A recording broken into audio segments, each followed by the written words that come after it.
Kayak saya nih doktor jurusan filsafat tasawuf, yang lain nggak bisa saya, nggak bisa ilmu nasab kayak Ki Imad, nggak bisa fikih kayak Gus Baha, nggak bisa. Betul. Ada jatman, ada jatman.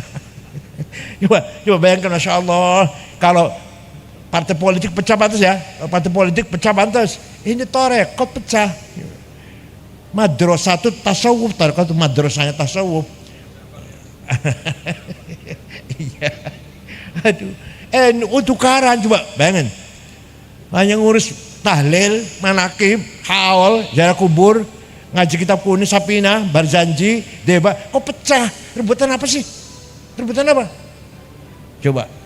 Laisal Islam aqidatan wa syari'atan fahasab wa innamal Islam dinul ilmi wa thaqafah, dinul adabi wal hadarah, dinut tamaddun wal insaniyah. Agama Islam tidak hanya membawa teologi rukun iman saja, tidak hanya mengajarkan syariat ibadah saja, tapi agama Islam membawa ilmu pengetahuan, peradaban, al-ilm wa thaqafah, dan kemajuan.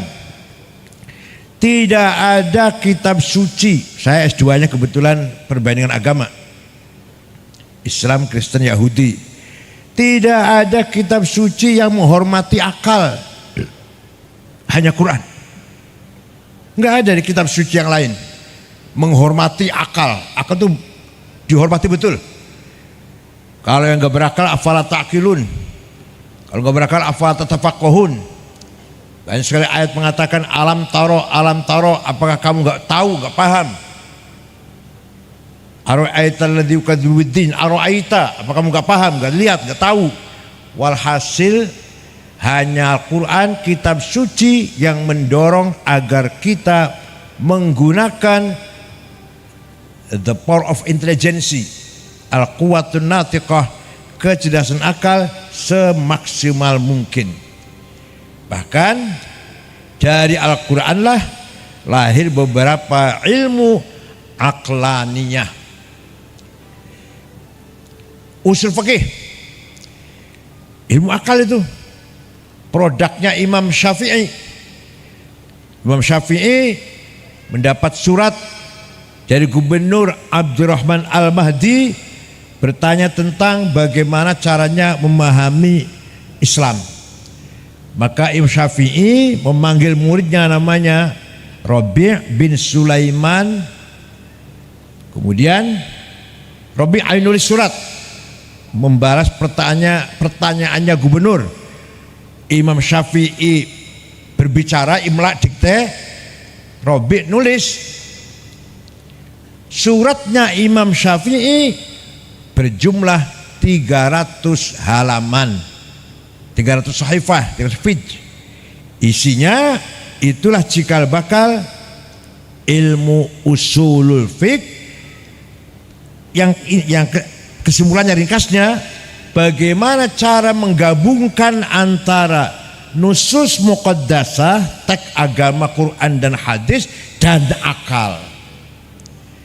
Berpegang kepada teks saja dolalah. At-tamassuku bidhahirin nas dolalatun fid din. Berpegang hanya pada Quran dan hadis saja tanpa akal, sesat dalam memahami agama. Tapi juga berpegang pada akal saja sesat juga. Maka yang benar, yang muwafaq adalah menggabungkan antara teks nomor 1 Al-Quran, nomor 2 hadis, dan akal harus digunakan li khidmatin nusus. Maka lahirlah metode namanya ijma dan qiyas. Ijma akal kolektif. Apa hasil? Ada cuma apa hasilnya? Hasilnya ada itu apa hasilnya? Hasilnya nih, contohnya arkanus sholati sab'ata asyar, rukun sholat 17, takbiratul ihram, an-niyah, al-qiyamu berdiri, liman istata'a bagi yang mampu, qiraatul Fatihah baca Fatihah ketika berdiri. Itu bukan Quran, bukan hadis, ijma'ul ulama. Rukunnya sholat ada 17, gak ada di Quran ngomong gitu tuh. Hadis itu ada? Gak ada. Oh Rasulullah rukun sholat 17, gak ada.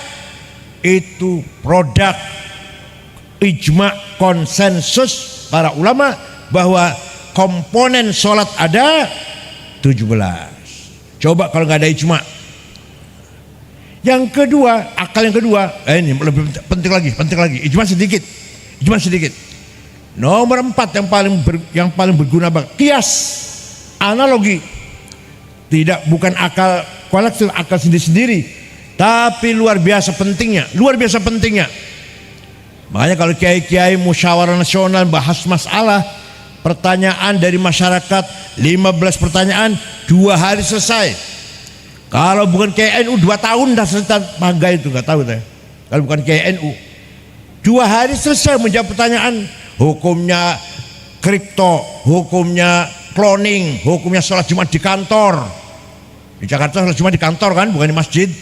Hukumnya keluarga bencana atau apa, atau bunga bank, macam-macam hukumnya lah. Hukumnya pajak dikorupsi dan seterusnya. 2 hari bisa dijawab oleh kiai. Kenapa? Menggunakan metode kias, analogi yang luar biasa. Kias ada 9: aulawi, burhani, mantiki, jadali, istiqra'i, tamthili, khitabi, syi'ri, iqna'i. Jangan kira kita gak punya khazanah yang luar biasa. Aulawi, wala taqul lahuma ufi wala tadharuhuma. Kamu jangan bentak-bentak, kamu jangan ngomong kasar pada orang tua. Kalau tempeleng gimana? Orang tua tiga tempeleng aja. Yang dilarang jangan bentak-bentak, jangan ngomong kasar. Kalau nempeleng lebih-lebih, fabil aula, ngomong kasar saja haram, bentak saja haram, lebih-lebih nempeleng. Itu namanya kias aulawi. Kias burhani sangat penting. Kias burhani, narkoba di Quran nggak ada. Halal narkoba kita nggak tahu di Quran. Hadis nggak akan ada, nggak akan ketemu. Ayat Quran nggak ada sabu-sabu narkoba. Hadis nggak ada, ijma' ulama nggak ada. Harus pakai kias burhani, demonstration, logika. Apa contoh? Gimana bunyinya? Bahasa Arab.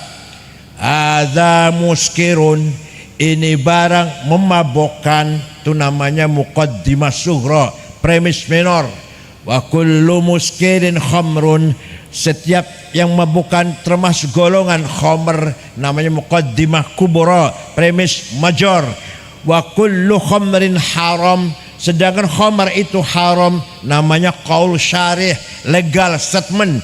Maka kesimpulannya fahadha haram, itu namanya natijah sadiqah, positive conclusion. Jadi ini barang memabukkan, semabukkan mas golongan khomer, setelah khomer itu haram, maka ini barang haram. Itu namanya kias burhani. Masih ada 7 lagi kias. Ini contohnya 2 lah. Dengan adanya, nih dengarkan, santri-santri dengarkan. Dengan adanya metode namanya ijma dan kias, lahirlah ilmu fikih. Ilmu fikih itu karena ada ijma dan kias. Kalau hanya Quran hadis nggak ada ilmu fikih. Dengan adanya apa? Anak-anak apa? Ijma dan kias, lahirlah ilmu fikih. Berjilid-jilid, dari Sapinah yang kecil, Fathul Qarib agak besar, Fathul Mu'in lebih besar, Fathul Wahab lebih besar. Apa lagi? Muhadzab, Majmu' 24 jilid, Mahalim 40 jilid. Fikih itu semuanya saya bergambar. Itu karena ada ijma dan qiyas. Tanpa ada ijma dan qiyas tidak akan ada ilmu namanya ilmu fikih. Yang menggagas ijma qiyas secara ilmiah ya, kalau benihnya ada benihnya, tapi yang menggagas menjadi teori, menjadi metode Imam Syafi'i. Namanya Abu Abdillah Muhammad bin Idris bin Uthman bin Abbas bin Syafi' bin Musayyab bin Yazid bin Abdul Muttalib. Abdul Muttalib kakeknya Rasulullah. Jadi Imam Syafi'i itu bukan Habib, tapi ketemu di kakeknya Rasulullah, itu Syekh Abdul Muttalib, sama-sama turunan Abdul Muttalib. Tapi bukan Rasulullah, berarti bukan Habib, bukan Syafi'i itu, Al-Muttalibi. Nah, itu. Jadi kita ini punya khazanah luar biasa dengan adanya dorongan tadi dari Al-Quran. Kamu harus cerdas, harus pintar, harus berpikir, harus. Nah, bukan hanya berpikir, tapi juga kita harus punya the power of idea, punya himmah, punya strong will. Kalau sudah pintar mau apa? Mau berjuang, mau menang. Kita harus pegang kepemimpinan agar kita berperan dalam tengah-tengah masyarakat. Jadi pemimpin, ketua, kepala, mandor, komandan, gitu loh. Wali kota, gubernur. Itu namanya datangnya dari al-quwwatul mutakhayyilah. Apa namanya? Kalau tadi kecerdasan namanya, kalau tadi kecerdasan namanya al-quwwatun natiqah. Apa? Kalau sekarang al-quwwatul mutakhayyilah. Saya harus jadi tokoh pemimpin. Nah, kalau sudah punya kecerdasan, nah tinggal niatnya yang benar, niatnya yang baik, tujuannya baik. Kalau saya jadi bupati, kalau saya jadi orang kaya, maka akan begini. Kalau niatnya baik, namanya bukan ghadabiyah, bukan syahwatiyah, tapi namanya himmah. Apa? Himmah. Nah, Nabi Muhammad orang yang paling himmahnya besar. Muhammadun qaimun lillahi dzu himami, Muhammadun sadiqul aqwali wal kalimi. Orang yang paling himmahnya besar Nabi Muhammad. Saya harus menang, tidak mau kalah. Perang Badar 314 melawan orang 1000, menang. Perang Ahzab 10.000 ngepung kota Madinah. Di Madinah hanya ada orang 800, orang Islam 800, dikepung 10.000, kalah 10.000. Yang 10.000 itu morat-marit, lari ketakutan. Coba, berarti himmahnya lebih besar kali. Fathu Makkah menang, perang Taif menang, perang Hunain menang, perang Bani Mustalik menang, perang Mu'tah menang. Yang kalah cuma satu, perang Uhud. Itu karena yang di atas gunung pegang panah, dipesan Nabi Muhammad jangan bergeser, melihat di bawah teman-temannya dapat ghanimah, dapat faid. Perang kalau habis bunuh orang kafir dapat cincin, kacamata, dompet. Jadi ngiler apa? Iri. Dan saya dapat apa? Diem aja jaga. Turun dari gunung. Khalid bin Walid, Mu'awiyah bin Abi Sufyan, Amr bin As tahu ada kelemahan. Muter dari belakang naik gunung, nyerang di atas gunung. Islam kalah, Sayyidina Hamzah gugur, Sayyid Mus'ab bin Umar gugur, syahid, dan beberapa sahabat yang lain. Nabi Muhammad pun keprosok di lubang, giginya patah, dibentengi 10 sahabat, yang mati 6 yang bentengi Rasulullah itu. Di antaranya Abu Dujanah yang bentengi dan mati di situ karena bentengi Nabi Muhammad. Abu Dujanah. Tolha, sahabat Tolha bin Ubaidillah juga bentengi, tidak mati, tapi berdarah-darah. Walhasil berkali-kali perang, yang kalah cuma satu, perang Uhud. Itu pun karena yang menjaga di atas gunung Uhud pegang panah, mengkhianat atau tidak mentaat, melanggar perintah Rasulullah SAW. Jadi Nabi Muhammad orang yang paling himmahnya besar. Kamu santri, alumni harus punya himmah, yang jadi kiai yang betul-betul kiai. Jadi jenderal silahkan, konglomerat silahkan, pejabat silahkan, asal niatnya baik, tujuannya baik, maka itu namanya himmah. Kalau tujuannya jelek, niatnya jelek, namanya hawa nafsu, ghadabiyah atau syahwatiyah. Kadang orang nggak terasa. Hawa nafsu itu punya ajakan namanya hawajis. Kalau setan namanya wasawis. Kalau setan, ini nyung sewu, saya tahu ini haram ini. Setan menggoda, di sana ada kepuasan, di sana ada kenikmatan. Nah, kalau saya tergoda, ngambil. Itu namanya goda setan. Awalnya tahu, kemudian tergoda. Yuwas wisufi. Tapi kalau korupsi direncanakan 6 bulan sebelumnya, mau korupsi direncanakan, bikin proposal malah supaya dapat korupsi. Itu setan pun gel-gel kepala, itu pinter banget orang ini katanya. Saya aja nggak bisa itu bikin proposal. Jadi itu namanya hawa jis nafsaniyah, bukan wasawis syaitoniyah. Jadi kalau kita tadinya tahunya haram, tergoda, namanya wasawis syaitoniyah. Tapi kalau saya punya rencana korupsi, sudah direncanakan, sudah dibikin proposalnya supaya ini markup, ini fiktif, ini nanti dapat sekian. Itu setan pun harus belajar sama orang itu tuh. Jadi di Jakarta ini banyak syuyukhus syayatin. Apa? Maha gurunya. Nah, yang apa? Kadang orang banyak tergoda setan. Kalau direncanakan sebelumnya bukan tergoda setan, sudah dengan niat itu namanya. Setan juga tergelitik, terganggu, tergoda. Maka kamu harus menang, kamu harus sukses, kamu kaya wahai santri, tapi dengan niat yang baik, tujuan yang baik. Ittigha amardha la khaira fi katsirin min najwahum illa man amara bisadaqatin aw ma'rufin aw islahin bainan nas wa man yaf'al dzalika ibtigha amradhatillah fasawfa nu'ti ajran 'azima. Percuma kamu bernegara, percuma kamu merapat DPR, hearing apa namanya? Dengan DPR, kecuali kalau membahas 3 hal. Kita berorganisasi NU, berpartai politik Golkar, PKB, bernegara DPR, percuma itu kalau tidak membahas 3 hal. 1. Amar bisadaqatin, menghilangkan kemiskinan.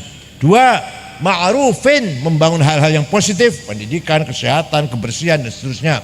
Yang terakhir yang paling sulit sampai hari kiamat sulit ini, au islahim bainan nas, membangun masyarakat yang soleh. Yang soleh bukan hanya kiai, bukan hanya ustadz, bukan hanya romo pendeta yang soleh. Tukang dawet soleh, tukang apa lagi? Tukang ojek soleh, kuli tukang petani, buruh petani soleh, buruh tukang garap bangunan soleh, majikan juga soleh, bosnya soleh, pemerintah soleh, rakyatnya soleh, komandannya soleh, pasukannya soleh. Bisa nggak itu kira-kira? Bisa nggak itu? Sampai hari kiamat bisa nggak itu? Kalau masalah buta huruf barangkali sekian puluh tahun insya Allah selesai. Masalah kemiskinan barangkali entah berapa puluh tahun, ya oke lah, bisa lah menghilangkan kemiskinan. Vietnam sudah bagus, Kamboja berkembang udah. Nah, kita tinggal ayo mengejar itu semuanya.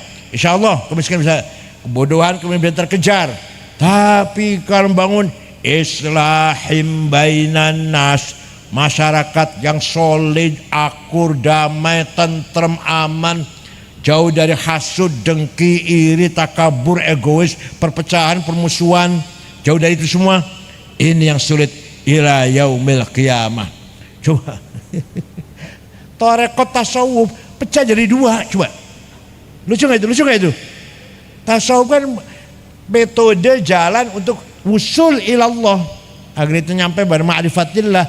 Ada 2 sekarang, ada jatman, ada jatman. Coba bayangkan, Masya Allah, kalau partai politik pecah pantas ya, partai politik pecah pantas. Ini tarekat pecah. Madrasah itu tasawuf, tarekat itu madrasahnya tasawuf. Iya. Aduh, NU tukaran, coba bayangin. Hanya ngurus tahlil, manakib, haul, ziarah kubur, ngaji kitab kuning, Sapina, Barzanji, Deba. Kok pecah? Rebutan apa sih? Rebutan apa? Coba. Jadi jauh sekali. Islahim bainan nas. Tapi barang siapa yang berhasil berbuat itu, wa may yaf'al dzalika batigha amardatillahi fasawfa nu'tihi ajran 'azima. Barang siapa yang berhasil melakukan itu semua akan dibalas oleh Allah pahala yang luar biasa. Mudah-mudahan santri-santri yang membawa ijazah at-taqafah ini betul-betul memiliki kecerdasan maksimal, cita-cita maksimal, dan selalu di bawah ala barakatillah. Allahumma inna ala dinina bidunya, tolonglah ke agama kami dengan dunia, wa ala dunya bil amal, dan tolonglah dunia kami dengan amal, wal amal bitaqwa, pekerjaan dengan berdasarkan takwa, wal taqwa bitaufiq, dengan kekuatan lahir batin darimu ya Allah, dan semuanya itu wa ala dzalika kullih bifadlik, dengan anugerahmu, al mufdi ila jannatika wa ridhaq, yang bisa menyampaikan kita ke surgamu dan ridhamu, ma'an nazar ila wajhikal karim, dengan diberi kehormatan melihat memandang wajahmu yang sangat mulia ya Allah. Mudah-mudahan alumni sini membah barokah, manfaat. Teruskan, jangan berhenti, teruskan. Terserah mau jurusan agama, mau jurusan apa, silakan, asal terus. Kalau baru tamat alia masih tanggung, masih jauh. Tamat alia tanggung, tamat S1 sombong. Dikira paling pinter kalau S1 itu. Tamatan Madinah, jenggot panjang, gamis, paling pinter. Begitu S2, ternyata yang pinter selain saya banyak. Yang pinter bukan hanya saya, itu pinter ini, enggak cuma saya, itu S2 itu. Kalau S3, ternyata yang paling bodoh saya. Kayak saya nih, doktor jurusan filsafat tasawuf, yang lain nggak bisa saya, nggak bisa ilmu nasab kayak Ki Imad, nggak bisa fikih kayak Gus Baha, nggak bisa. Betul. Suruh bahas fikih kayak Gus Baha, nggak bisa saya. Suruh bahas ilmu nasab kayak Ki Imad, nggak bisa saya. Politik, nggak bisa saya. Ya bisa cuma ya ilmu kalam, filsafat Islam, tasawuf, ya lumayan lah. Tapi setelah S3 ternyata saya paling bodoh. Yang saya tahu lebih, yang tidak tahu lebih banyak daripada yang sudah saya tahu. Jauh sekali, bukan apa-apa. Bicara ekonomi, apalagi ekonomi, sosial, IT, bisa IT. Aduh, nggak ngerti lah. Ya kalau punya alat, komputer, nyuruh cucu saya malah suruh memprogram. Walhasil ilmu Allah tidak ada batasnya, yang diberikan kepada kita sedikit dari yang sedikit. Wa ma utitu min ilmi illa qalila. Syukron wa dumtum fil khair barakati wan najah. Terima kasih kedatangan Pak Menteri dan Pak Adib. Terima kasih. Ini semua pamannya, bapaknya dan pamannya santri Kempek. Ki Adib ini. Kalau Ki Adib bukan, Ki Adib ini bapak kan ya? Bapak. Kalau pamannya Kempek lama, bapaknya juga. Walhasil NU 100% lah, NU banget. Terima kasih Pak Ibu Ketua Dinas, Ibu Camat, Pak Lurah. Dari mana Pak Yasin tadi? AKP Yasin. Terima kasih semuanya, Pak Lurah, Pak Yasin. Terima kasih buat semuanya yang mensukseskan acara ini. Sekali lagi selamat wisudawan-wisudawati ala barakatillah, dan kepada orang tua para wisudawan, wisudawati, jangan berhenti di sini. Teruskan anak-anak Bapak, teruskan belajar sampai mencapai yang kita inginkan. Terima kasih. Syukran. Wassalamualaikum warahmatullahi wabarakatuh.